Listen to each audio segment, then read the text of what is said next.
You, John Fitzgerald Kennedy, do solemnly swear I, John Fitzgerald Kennedy, do solemnly swear that you will faithfully execute the office of President of the United States that I will faithfully execute the office of President of the United States and will, to the best of your ability, and will, to the best of my ability, preserve, protect, and defend the Constitution of the United States. preserve, protect, and defend the Constitution of the United States. So help you God.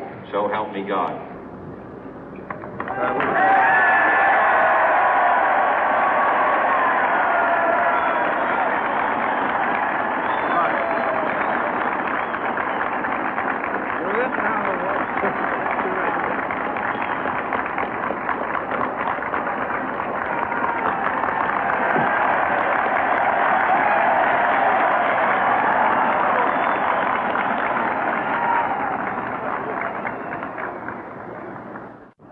Vice President Johnson, Mr. Speaker, Mr. Chief Justice, President Eisenhower, Vice President Nixon, President Truman, Reverend clergy, fellow citizens.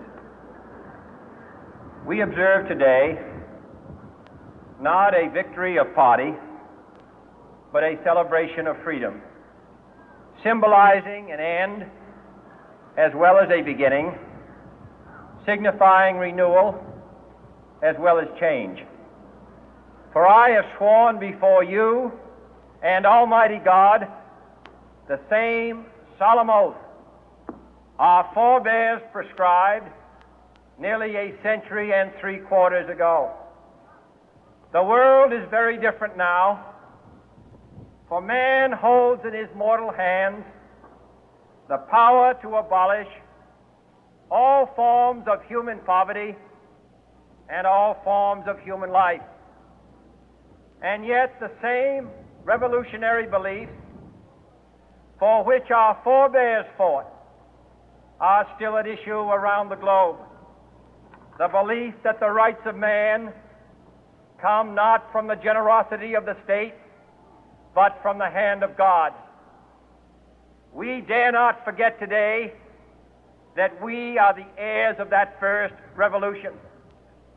Let the word go forth from this time and place to friend and foe alike that the torch has been passed to a new generation of Americans born in this century, tempered by war, disciplined by a hard and bitter peace, proud of our ancient heritage, and unwilling to witness or permit the slow undoing of those human rights to which this nation has always been committed and to which we are committed today at home and around the world.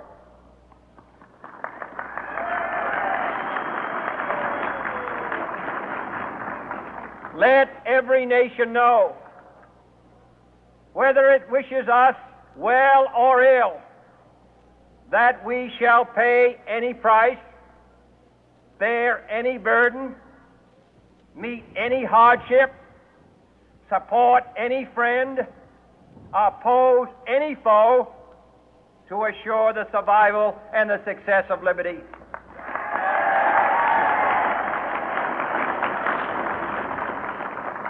This much we pledge and more. To those old allies whose cultural and spiritual origins we share, we pledge the loyalty of faithful friends. United, there is little we cannot do in a host of cooperative ventures. Divided, there is little we can do, for we dare not meet a powerful challenge at odds and split asunder. To those new states whom we welcome to the ranks of the free, we pledge our word that one form of colonial control shall not have passed away, merely to be replaced by a far more iron tyranny. We shall not always expect to find them supporting our view, but we shall always hope to find them strongly supporting their own freedom, and to remember that in the past, those who foolishly sought power by riding the back of the tiger ended up inside.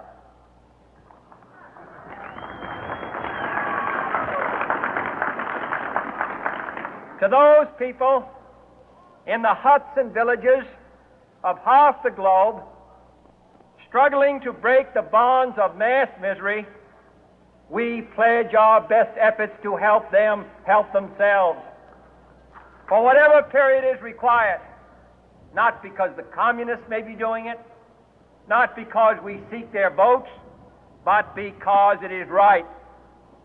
If a free society cannot help the many who are poor, it cannot save the few who are rich.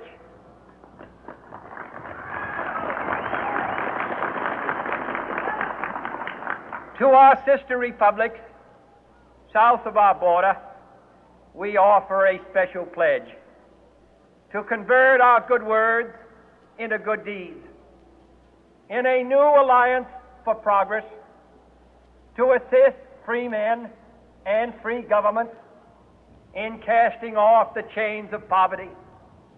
But this peaceful revolution of hope cannot become the prey of hostile powers. Let all our neighbors know that we shall join with them to oppose aggression or subversion anywhere in the Americas. And let every other power know that this hemisphere intends to remain the master of its own house.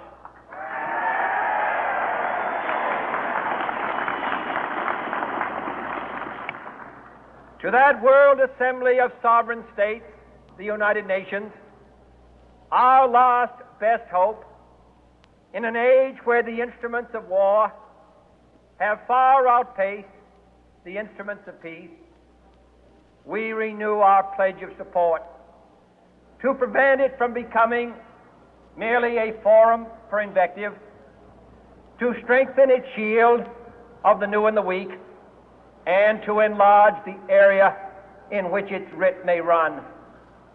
Finally, to those nations who would make themselves our adversary, we offer not a pledge, but a request that both sides begin anew the quest for peace. Before the dark powers of destruction, unleashed by science, engulf all humanity in planned or accidental self-destruction, we dare not tempt them with weakness, for only when our arms are sufficient beyond doubt can we be certain beyond doubt that they will never be employed. But neither can two great and powerful groups of nations take comfort from our present course, both sides overburdened by the cost of modern weapons, both rightly alarmed by the steady spread of the deadly atom, yet both racing to alter that uncertain balance of terror that stays the hand of mankind's final war. So let us begin anew, remembering on both sides that civility is not a sign of weakness, and sincerity is always subject to proof. Let us never negotiate out of fear, but let us never fear to negotiate.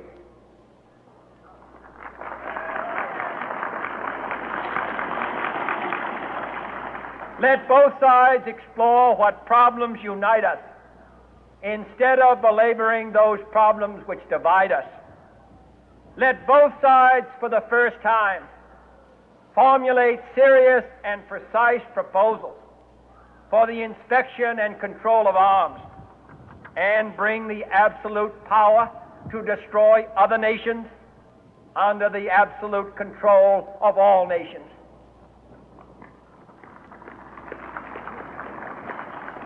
Let both sides seek to invoke the wonders of science instead of its terrors. Together, let us explore the stars, conquer the deserts, eradicate disease, tap the ocean depth, and encourage the arts and commerce. Let both sides unite to heed in all corners of the earth the command of Isaiah to undo the heavy burden and let the oppressed go free. And if a beachhead of cooperation may push back the jungle of suspicion, let both sides join in creating a new endeavor, not a new balance of power, but a new world of law, where the strong are just and the weak secure and the peace preserved. All this will not be finished in the first 100 days, nor will it be finished in the first 1,000 days, nor in the life of this administration, nor even perhaps in our lifetime on this planet. But let us begin.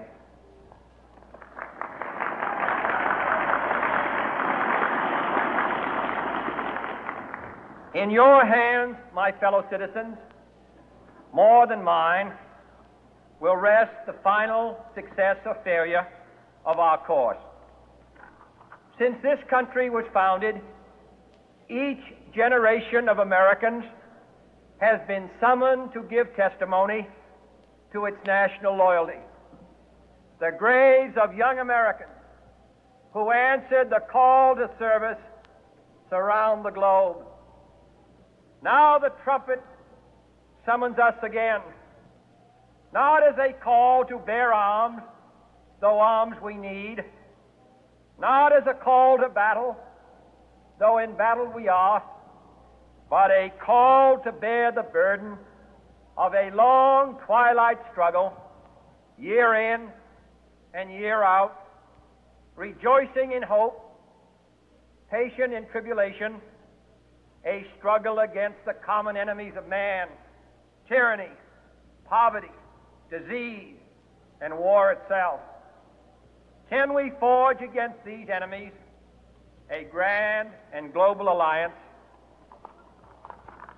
north and south, east and west, that can assure a more fruitful life for all mankind? Will you join in that historic effort?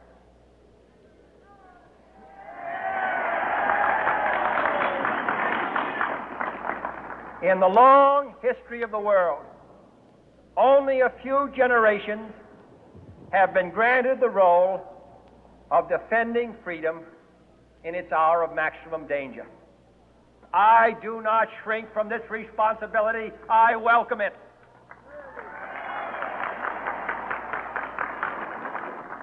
I do not believe that any of us would exchange places with any other people or any other generation.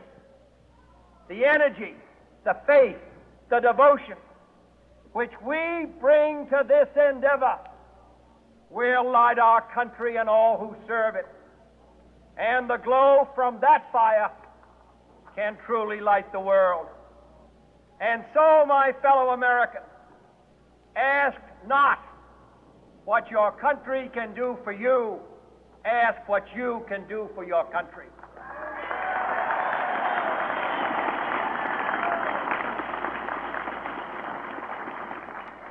My fellow citizens of the world, ask not what America will do for you, but what together we can do for the freedom of man.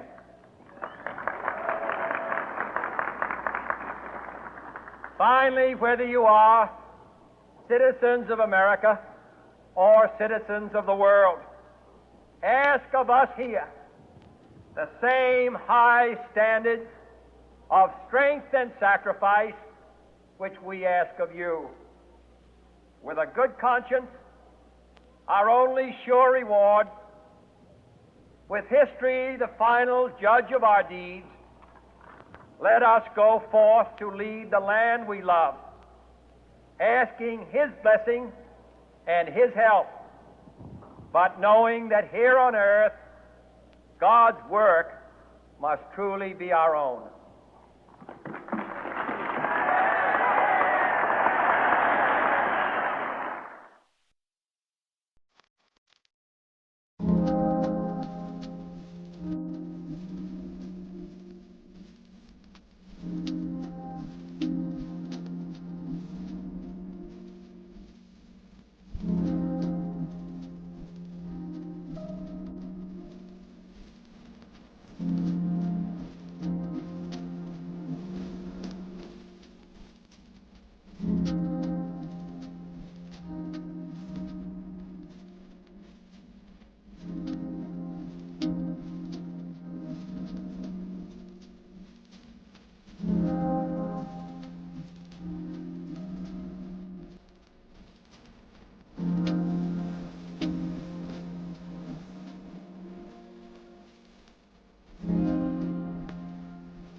I'll never catch him while I'm this small. Why, curious butterflies. You mean bread butterflies? Oh, yes, of course.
missing someone.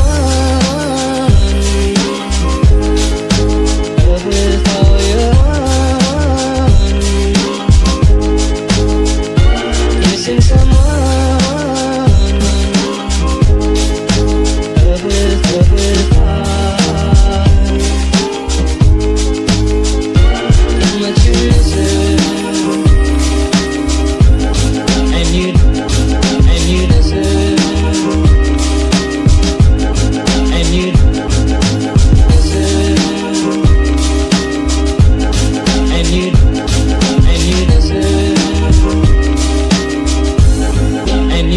Right from the start,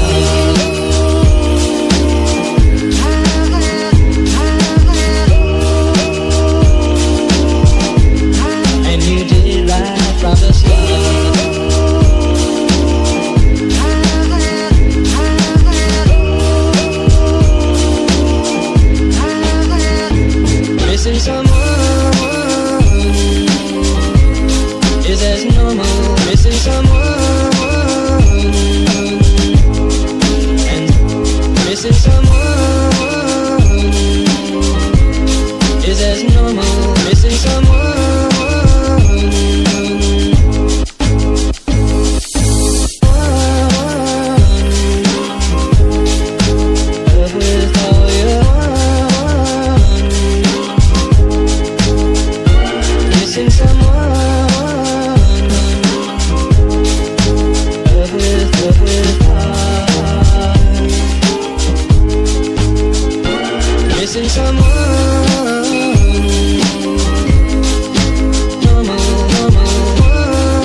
so down.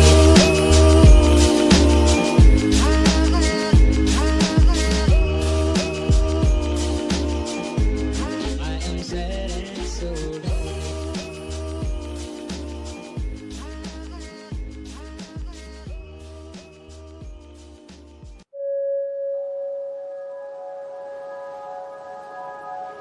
down.